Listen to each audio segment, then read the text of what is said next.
Mayo, Aeropuerto Internacional de la Ciudad de México. Hora aproximada, 9:10 de la noche. Dos aviones de Volaris se ven involucrados en un incidente de aproximación, uno a punto de aterrizar y otro a punto de despegar. Estuvieron cerca de encontrarse en la misma pista. No mames.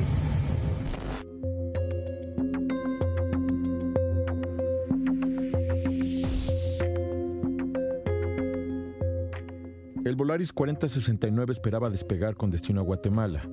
El 799 procedente de Mazatlán, Sinaloa, estaba en su aproximación.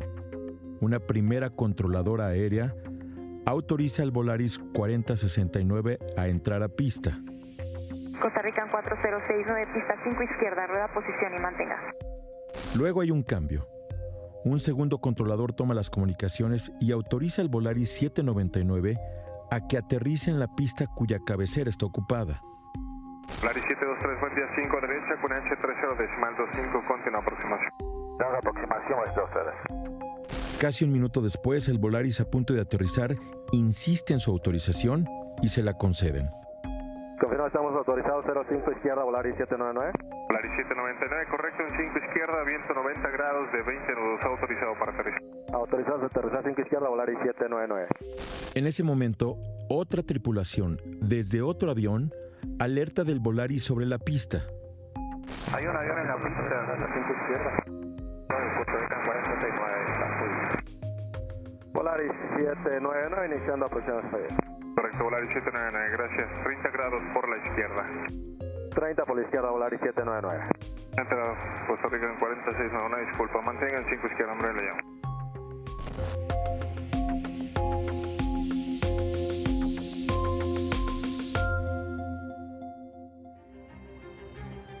Buenas noches, los audios que escuchamos son las conversaciones entre la torre de control y los pilotos de los aviones, hechos del sábado en la noche en el aeropuerto de la Ciudad de México. La desgracia rondó, pero al final no pasó nada, aunque el incidente trajo consecuencias. Pero el incidente de aproximación del sábado fue más allá. Primero provocó la destitución de Víctor Hernández, director de servicios a la navegación en el espacio aéreo mexicano, acusado de acosar laboralmente a controladores aéreos de todo el país. La empresa Volaris ordenó una investigación a su área de seguridad operacional. El gobierno federal abrió la propia y convocó a una reunión en la Secretaría de Gobernación con todos los involucrados, líneas aéreas mexicanas incluidas. El acuerdo fue poner en orden el sistema aeroportuario de la Ciudad de México. Para ello, se confirma la migración del 25% de todas las operaciones del aeropuerto de la Ciudad de México, principalmente al Felipe Ángeles y al aeropuerto de Toluca. El proceso comenzará en agosto y septiembre, y diálogo con todos los sindicatos de controladores aéreos para mejorar ambientes laborales. Da la impresión de que se está viviendo la peor crisis de todos los tiempos en el muy crítico aeropuerto de la Ciudad de México. Pues mira, yo creo que es una advertencia lo que sucedió. No podemos ya, esto que bien señalas tú, se puede seguir. Y este hecho lamentable que sucedió el sábado, pues es una muestra de que no estamos bien.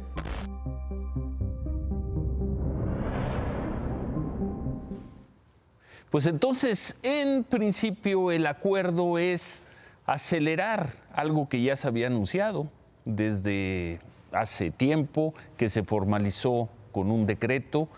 Vuelos del aeropuerto de la Ciudad de México se van a trasladar al aeropuerto de Santa Lucía y al aeropuerto de Toluca. Ese es, pues, la plática más que un acuerdo, porque no se firmó nada. Ahí estuvieron representantes de las líneas aéreas.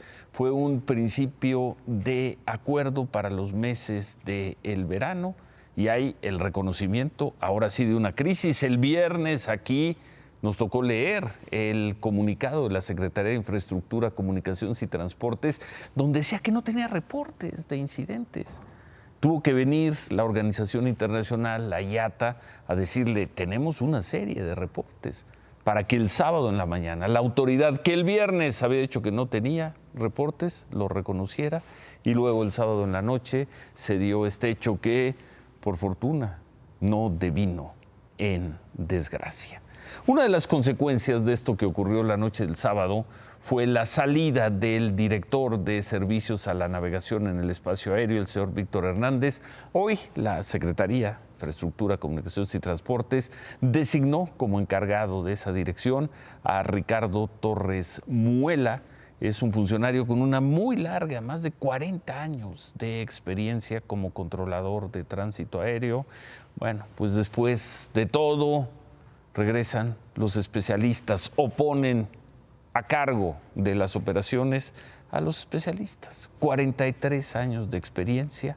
Ojalá se resuelva este problema y en principio, en los meses del verano, en un par de meses, comenzaría el traslado de vuelos que hoy salen y aterrizan en el aeropuerto de la Ciudad de México.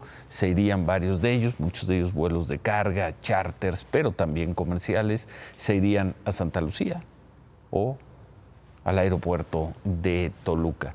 Y es que la crisis existía, la autoridad no la quería reconocer, el viernes en la noche no la querían reconocer. Vamos a presentar 5 mensajes que hemos recibido en estos días sobre el tema, pero podríamos presentar muchos más, casos muy parecidos. A ver, un vuelo de Volaris que salió de la Ciudad de México a Guadalajara estaba programado a las 8 de la noche y salió a las 4 de la mañana. Otro caso, un vuelo de la Ciudad de México a París y luego con París esta persona iba a un destino, a una ciudad de Alemania. Eso fue hace 8 días. El vuelo salía a las 11 de la noche. De última hora les avisaron que harían escala en Cancún sin explicar por qué. Al parecer es porque en Cancún iban a cargar la turbocina, el combustible. Abordaron a tiempo, pero tuvieron que esperar 1 hora y cuarto en la pista del aeropuerto de la Ciudad de México. No podían salir. Finalmente llegaron a Cancún, se surtió el avión con combustible, no subieron nuevos pasajeros y además, producto de todo esto, el equipaje llegó con 2 días de retraso. Va uno más. Nueva York, Ciudad de México, el domingo de la semana pasada a las 10:30, llegó en itinerario, en tiempo al aeropuerto de la Ciudad de México, comenzó el proceso de aterrizaje, pero poco antes de tocar el suelo tuvo que levantar el vuelo nuevamente, algo parecido a lo que vimos aquí. El piloto informó a los pasajeros que había otro avión en la pista y por eso tuvo que levantar el avión. Quizá fue algo muy parecido a lo del sábado. Otro, Tijuana, Ciudad de México, salió con 5 horas de retraso. Al llegar, es Volaris, al llegar al aeropuerto de la Ciudad de México tuvo que retomar vuelo cuando estaba a punto de aterrizar. El piloto también dijo que la pista estaba ocupada. Y bueno, vamos a ver uno más, vamos a dejarlo en uno más. Esto fue el sábado, Puerto Vallarta, Ciudad de México. Se aproximaban a pista, el avión se elevó nuevamente, el piloto comentó que un avión estaba en la pista. Y no ocurría nada. No ocurría nada. Tuvo que venir la IATA a decirle a las autoridades de México, señores, no digan que no está pasando nada. Sí está pasando. Esta mañana el presidente López Obrador habló del tema, dijo que no hay que exagerar, que el problema no es del rediseño del espacio aéreo. Dijo esto. No hay peligro, somos responsables y todo el personal que trabaja en la aviación es gente profesional, es gente buena, que no desea una desgracia. Ahí está el problema. Hoy se reunieron, el presidente le ordenó al secretario de Gobernación que lo atienda. Ya se dio un cambio administrativo, ya hay una mesa de diálogo. Esperemos que esto se resuelva pronto y de la mejor manera y esperemos que esa nube de infortunio que ha estado rondando al aeropuerto de la Ciudad de México se disipe y que esto sea nada más una crisis de ajuste de algo, porque como reconoció el funcionario de la Secretaría, el señor Jiménez Pons, de la Secretaría de Infraestructura y Comunicaciones y Transportes, esto probablemente sea la peor de las crisis en la historia reciente del muy conflictivo, muy crítico y siempre lleno de problemas Aeropuerto Internacional de la Ciudad de México. Ojalá lo que vivimos en los últimos días quede pronto quede pronto atrás.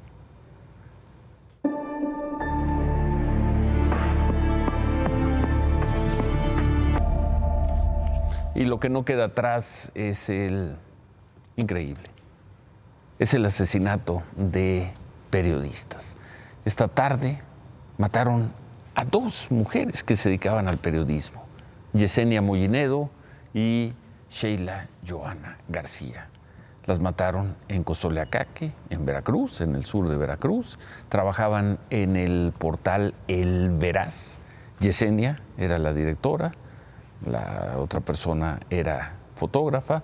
Estaban en el estacionamiento de una tienda, ahí estaban, de una tienda Oxxo, y llegaron, no se sabe si una persona o varias, llegaron a dispararlas, a ejecutarlas. Fue una ejecución. La Secretaría de Seguridad de Veracruz informó, pues como suelen hacer siempre en estos casos, que activó ya el código rojo para dar con los responsables, pero pues hasta el momento no hay detenidos. Este portal, El Veraz, es una publicación de Facebook que manejaba información local de los municipios de Cozoleacaque y Minatitlán, fundamentalmente esos 2 municipios. El gobernador de Veracruz, Cuitláhuac García, hizo lo que hacen todos los funcionarios, prometió que los asesinatos no van a quedar impunes, etcétera, etcétera, etcétera. Con los 2 casos de hoy, son 7 periodistas que han sido asesinados durante la administración de Cuitláhuac García en Veracruz. 7, y va más o menos a la mitad de su gestión. Pongamos el ejemplo de Veracruz, lo podríamos comparar con otros estados. Dejémoslo esta noche en Veracruz. Cuitláhuac García, 7 periodistas asesinados. Con Miguel Ángel Yunes fueron 4, ahí está el periodo, fue un periodo de 2 años. Con Javier Duarte, que se hablaba de que era el peor desastre de Veracruz, en 6 años mataron a 16. Esto de acuerdo con el recuento que lleva la organización Artículo 19. Y con estos asesinatos, con los 2 de hoy, en lo que va del año, han ejecutado a 10 periodistas. Nos detenemos en la cifra, 10 periodistas asesinados este año en México. 2 en Tijuana, Margarito Martínez y Lourdes Maldonado. 2 en Zitácuaro, Armando Linares y Roberto Toledo. Está el caso de Eber López en Salina Cruz, en Oaxaca. Juan Carlos Muñiz en Fresnillo. La semana pasada mataron a Luis Enrique Ramírez en Culiacán. Y en Veracruz han sido 3 en lo que va del año. En enero mataron a José Luis Gamboa en el puerto y hoy a Yesenia Mollinedo y a Sheila García en Cozoleacaque. Por este asesinato hoy unos 100 periodistas junto con organizaciones marcharon del Ángel de la Independencia a la Secretaría de Gobernación. Pues, ¿por qué protestan? Porque matan periodistas. La marcha fue convocada luego del asesinato la semana pasada, del jueves de la semana pasada, de Luis Enrique Ramírez, ocurrido el jueves en Culiacán, y coincidió con la noticia de las 2 mujeres asesinadas hoy. Están pidiendo la destitución del titular del Mecanismo de Protección a Periodistas, Enrique Irazoque. Al llegar a Gobernación, entregaron un pliego petitorio a las autoridades y bueno, pues así las cosas. Claudia, buenas noches. Buenas noches, Ciro. Sí, desafortunadamente las cifras son alarmantes y hay que hablar también de protestas porque vaya que esta tarde más de un grupo levantó la voz. Vámonos por partes. Madres de desaparecidos integrantes del colectivo Solecito fueron hoy al Palacio Municipal de Veracruz para exigir una audiencia con la alcaldesa Patricia Lobeira. Este reclamo de las mujeres es que la alcaldesa ha sido indiferente a las problemáticas de desapariciones. Pero esta mañana, al llegar al Palacio Municipal, resulta que los trabajadores deciden cerrarles las puertas a las activistas. Ellas deciden abrirlas haciendo uso de la fuerza, meterse, y esto pasó.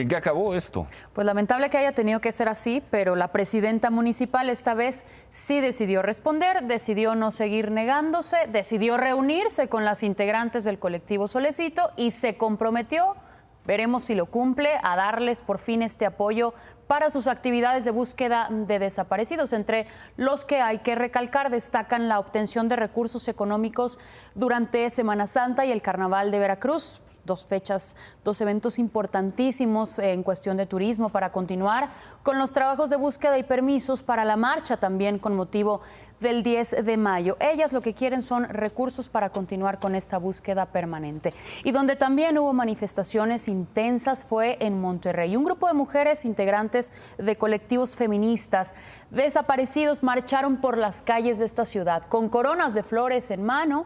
Al grito de ni una asesinada más, las manifestantes irrumpieron en el festival que el gobierno de Nuevo León organizó en la Macroplaza por el Día de las Madres. Inclusive, Ciro, intentaron quitar las vallas. Dos de ellas, por supuesto, resultaron heridas.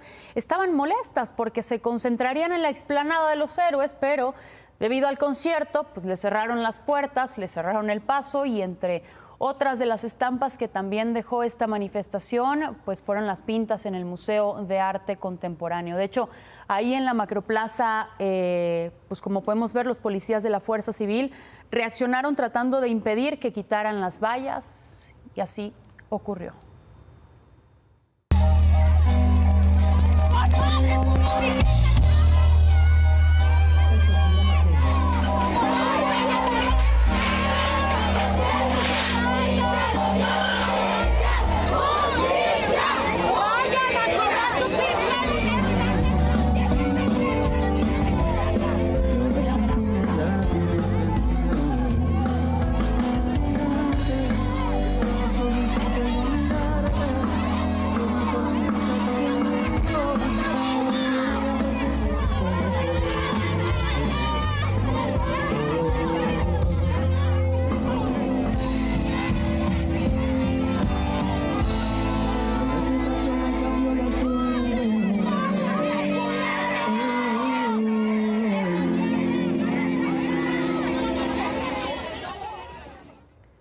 Reclaman la falta de atención por parte de las autoridades, también reclaman el que no se les tome en cuenta y por ello las cifras sigan en aumento y esperan, han dicho, aseguran que no descansarán hasta no lograr un acuerdo con las autoridades y hasta no verificar que las cifras vayan en descenso.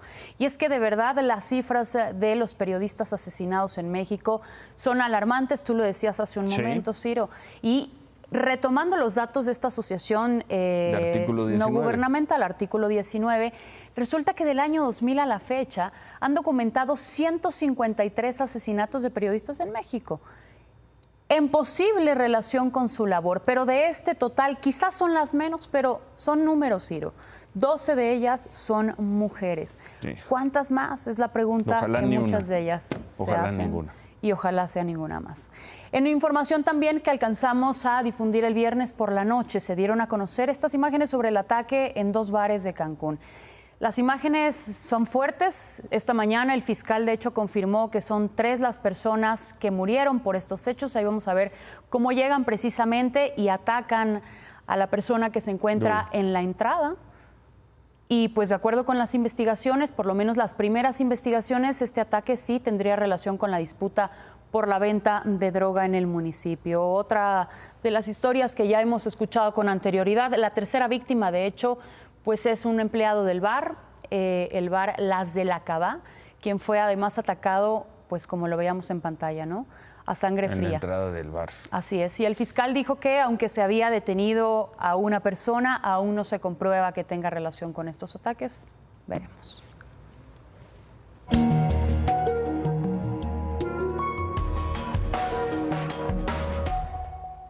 Y después de toda la polémica del miércoles, sobre todo del jueves y también del viernes, hoy se conoció una versión preliminar, pero que parece que es el contenido completo de el polémico tercer informe de la empresa noruega DNB sobre la causa raíz del desplome de una trave de la línea 12 del metro en la Ciudad de México hace un año entre las estaciones Olivos y Tezonco. El diario español El País publicó un extracto de ese polémico tercer informe que abrió un conflicto entre la empresa DNB y el gobierno de la Ciudad de México. El informe causa raíz de la empresa noruega DNB señala 4 barreras o factores que incidieron en el derrumbe del tramo Tezonco-Olivos. Pero el cuarto factor es el de la discordia, el que no acepta el gobierno de la Ciudad de México, la fallida inspección de las obras de ingeniería civil. Ponen al mismo nivel los problemas de diseño, las fallas en el diseño, las fallas en la construcción, las fallas en la certificación y problemas de inspección en el mantenimiento. Ninguna inspección en el mantenimiento podría haber detectado una falla en el diseño. Esta falla se refiere al mantenimiento de la línea 12. La empresa DNB afirma no haber recibido datos de que se hayan realizado las inspecciones que el manual de mantenimiento requería periódicamente cada 3 meses, semestral y anualmente. El informe, si bien reconoce que recibió los reportes de inspección posteriores al sismo y uno de 2019 para ver en qué condición estaba la línea 12, DNB anotó que deberían haberse realizado inspecciones más detalladas por un especialista que representara la Dirección de Ingeniería Civil del Sistema de Transporte Colectivo en los casos de eventos extraordinarios. Sobre el mantenimiento, el reporte señala que en el tramo colapsado Tezonco-Olivos había evidencia de que la estructura estaba dañada, visible en las imágenes históricas de Google Street View, registrada en una inspección con drones de 2019 y en fotografías tomadas desde el nivel de la calle. Y advierte que la falta de inspecciones al tramo elevado y el no cumplir con los requerimientos de inspección del manual de mantenimiento es una causa raíz de la falla. Este cuarto factor o hallazgo de la empresa DNB afirma fundamentarlo a partir de la aplicación de la metodología análisis causal sistemático basado en barreras, la misma que utilizó en los 2 primeros informes, en los que reportó al gobierno de la ciudad los 3 factores o barreras que provocaron el derrumbe y que fueron aceptados por las autoridades sin increpar ninguno. Estos son: 1. El diseño de la línea 12 no se ciñó a lo que estipulaban las especificaciones estadounidenses para la construcción de puentes. 2. Faltó la certificación y supervisión de las obras de ingeniería civil. Y 3. Instalación inadecuada de pernos conforme a los planos de diseño. Nosotros estamos muy tranquilos en este sentido. Estamos muy seguros de lo que hicimos, porque además, y esto es muy importante que lo sepa la ciudadanía, y está en las páginas del gobierno de la ciudad desde el primer momento. Todos los reportes de mantenimiento que hicimos desde que llegamos son públicos. Se hizo un primer revisión de mantenimiento, de la estructura. Permanentemente hay una empresa que está haciendo una revisión del mantenimiento.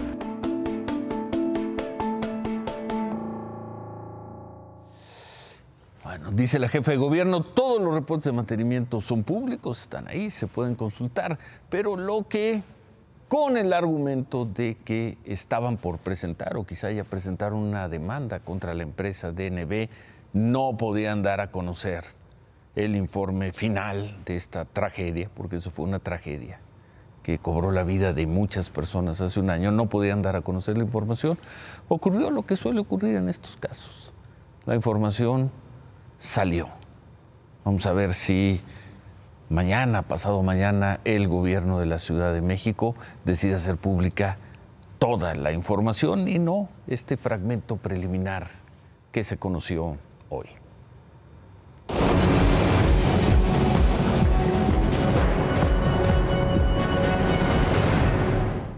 Bueno, ahora hablemos del presidente de Rusia, Putin, porque encabezó en Moscú la celebración del Día de la Victoria, en el que Rusia conmemoró estos 77 años de la derrota de los nazis en la Segunda Guerra Mundial. Vladimir Putin aprovechó el día para justificar su invasión a Ucrania, que cumplió, por cierto, hoy 75 días. Ante su ejército, aseguró que la ofensiva contra Ucrania era la única decisión correcta y, como lo ha dicho previamente, no voy a tomar una decisión equivocada esta vez. в открытую шла подготовка к очередной карательной операции на Донбассе, к вторжению на наши исторические земли, включая Крым.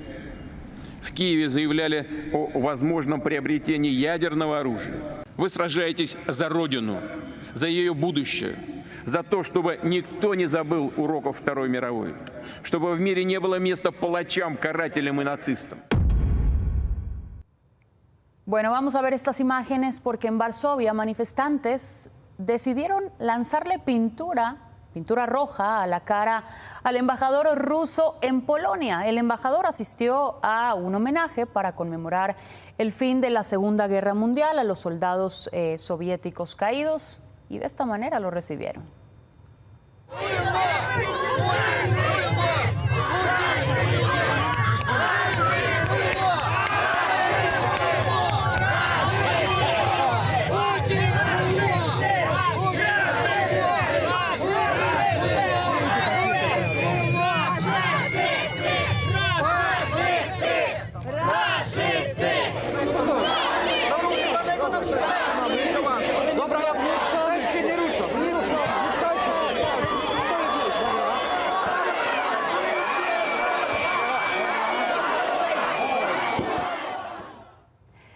Vaya imagen, no hizo una sola expresión. Un profesional. Un profesional, Ciro. Ruso tenía que ser, pero fuerte definitivamente lo que acabamos de ver. Por cierto que esta tarde el ejército ruso atacó la ciudad de Odessa al sur de Ucrania. Lanzaron misiles, destruyeron 5 edificios y dejaron 2 heridos. Este ataque a Odessa ocurrió mientras el presidente del Consejo Europeo, por cierto, Charles Michel, se reunía en esta ciudad con funcionarios ucranianos. Debido a los bombardeos por seguridad, pues tuvo que ser resguardado en un refugio. Gracias, 75 Claudia. días, Ciro. 75 días y contando. Exactamente. 75 días y contando. Y el señor Putin dice, no voy a tomar una decisión equivocada. 75 días y quién sabe cuántos más. Y quién sabe cuántos más. Gracias, Veremos. Claudia. Pero aquí lo seguiremos reportando. Muchas gracias a ti. Buenas noches.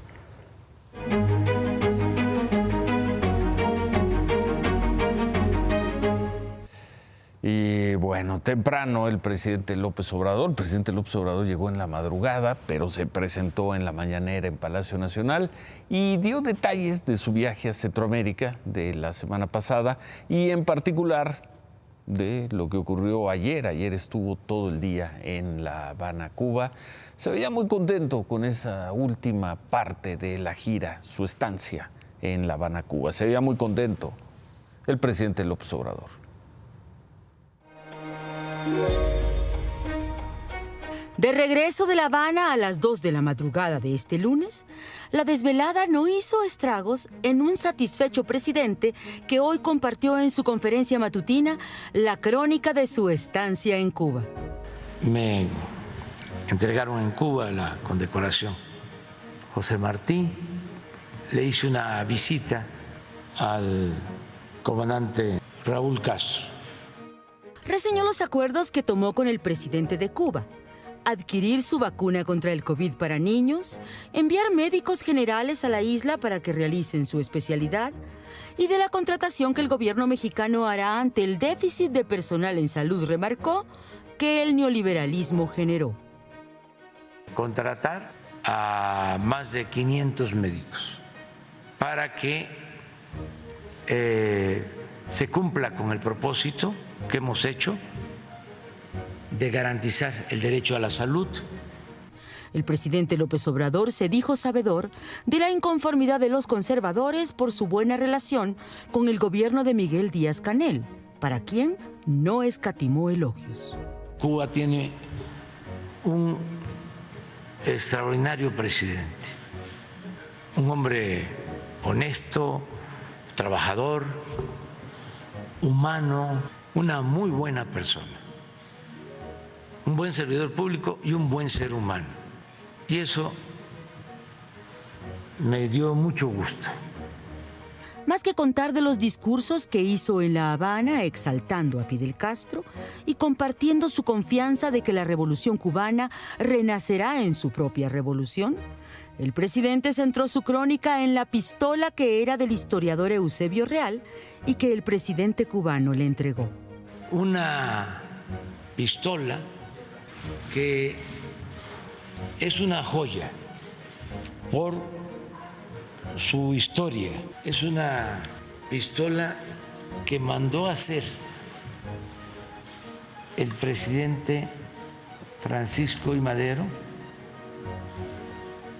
para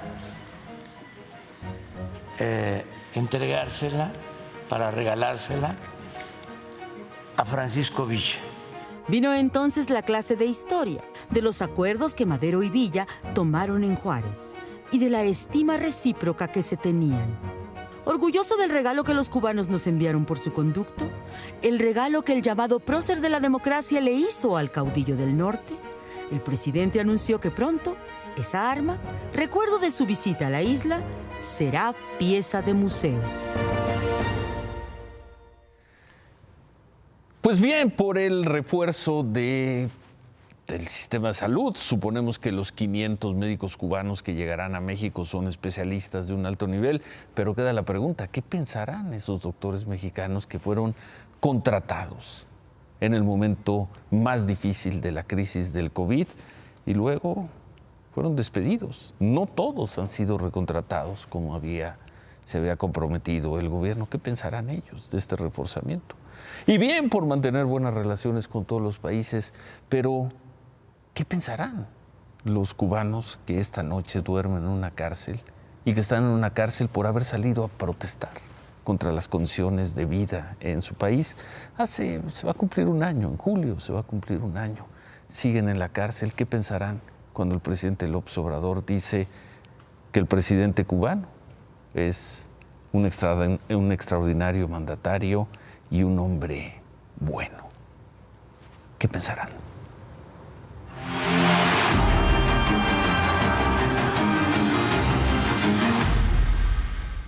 Las cifras de COVID ahora las difunden los lunes, tanto contagios como defunciones. De acuerdo con estas cifras ya actualizadas, la tendencia sigue a la baja. Ya no podemos presentar nuestro gráfico diario, pero bueno, presentaremos ahora el semanal.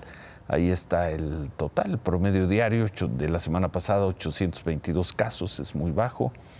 Y bueno, ahí están los contagios.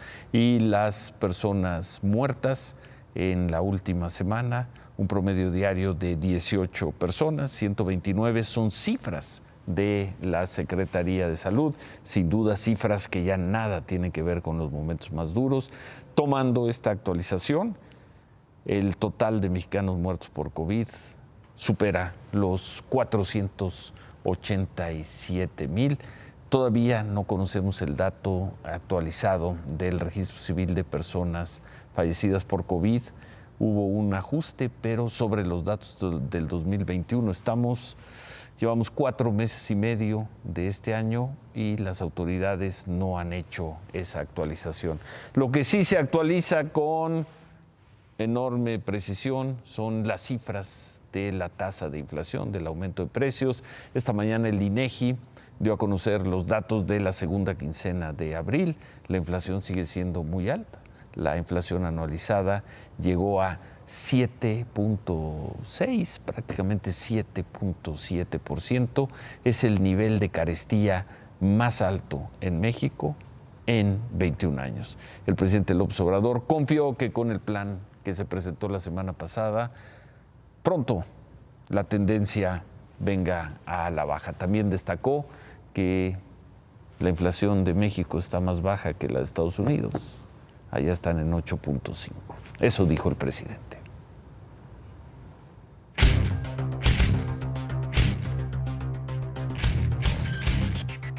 Cifras todavía de abril, David. Y todavía Buenas preocupantes. noches. Van 6 meses en que la inflación ha estado por arriba del 7%. Medio año que los precios han crecido una tasa superior al 7%, pero no te preocupes, es el último mes que llegan al 7%. El próximo mes estarán en 8%. No. El plan que anunció el gobierno El miércoles. que ya era mayo. No contempla las cifras. empieza a partir de mayo, Sí. pero los impactos en muchos precios se ven en el largo plazo. Sí. O sea, ¿cuándo se va a reflejar una menor inflación? Pues hasta dentro de un año en comparaciones anuales. sí va a empezar a bajar la tendencia, pero todavía vemos que la inflación subyacente y la inflación de los precios al productor siguen elevadísimas. Estamos teniendo un problema verdaderamente grave en materia de inflación. ¿Qué es lo que hay de esperarse? Bueno, ya salió el programa del miércoles y que la Junta de Gobierno de Banco de México, su sesión de política monetaria, aumente medio punto las tasas de interés. Sesionan? El 12 de mayo. ¿El jueves? El jueves 12 de mayo. Y van a aumentar otro medio punto las tasas de interés. ¿Medio punto? Medio punto. Han estado discutiendo de los miembros de la Junta, 4 están por aumentos duros y uno solo, que es Gerardo Esquivel, su gobernador, dice no tiene tanto impacto, hay que irnos más despacio, pero como se toman las decisiones por mayoría, casi te puedo garantizar desde hoy que va a ser medio punto la tasa. Hay un mercado, en los mercados estamos viendo una tendencia. Si ves la Bolsa Mexicana de Valores, ha perdido 7,000 puntos en la última semana. ¿A qué se debe? A que todo el mundo está esperando. Sí, estaba arriba de los 57,000 puntos y ya está regresando por ahí los 50,000. ¿Qué están esperando? Están esperando mayores tasas de interés, y a la espera de mayores tasas de interés, pues es menos atractivo el mercado bursátil. Entonces, sí, una inflación muy alta y una inflación que preocupa. Porque si bien es cierto que a un costo altísimo del erario, se ha mantenido bajo el precio de los combustibles y hasta lo presume, Rocío, le van a decir que siempre le tiro mala onda a ella, pero pues ella... Que sí. No tiene, yo no tengo la culpa de que ella te tonterías. Sí. Presume que es la inflación más baja, que es la inflación en energéticos más baja de la OCDE. Sí, y el precio en alimentos más alto de la OCDE. Si tuviéramos que escoger, yo escogería alimentos que fueran menos altos los precios y el combustible. Entonces estamos teniendo una inflación verdaderamente elevada y verdaderamente preocupante. Remátala, David. Yo no entiendo por qué en el rediseño del espacio aéreo mexicano no invitaron a los sindicatos de pilotos. Y había tantos militares ahí. ¿Qué no deberían ya de una vez preguntar a los expertos? Se está registrando, bueno, hay un incendio en las instalaciones de la Guardia Nacional, las famosas instalaciones de Periférico Oriente y el Eje 5 Sur en Iztapalapa. Qué imágenes estas. El incendio está en el área, o se está dando en el área de dormitorios. Qué imágenes. No se reportaban hasta hace un par de minutos personas heridas. El incendio se encuentra cerca del área donde se recopilan informes de operativos y el pase de lista de todas las áreas. Las instalaciones, las que fueron instalaciones de la Policía Federal mucho tiempo y ahora son de la Guardia Nacional en la zona de Iztapalapa.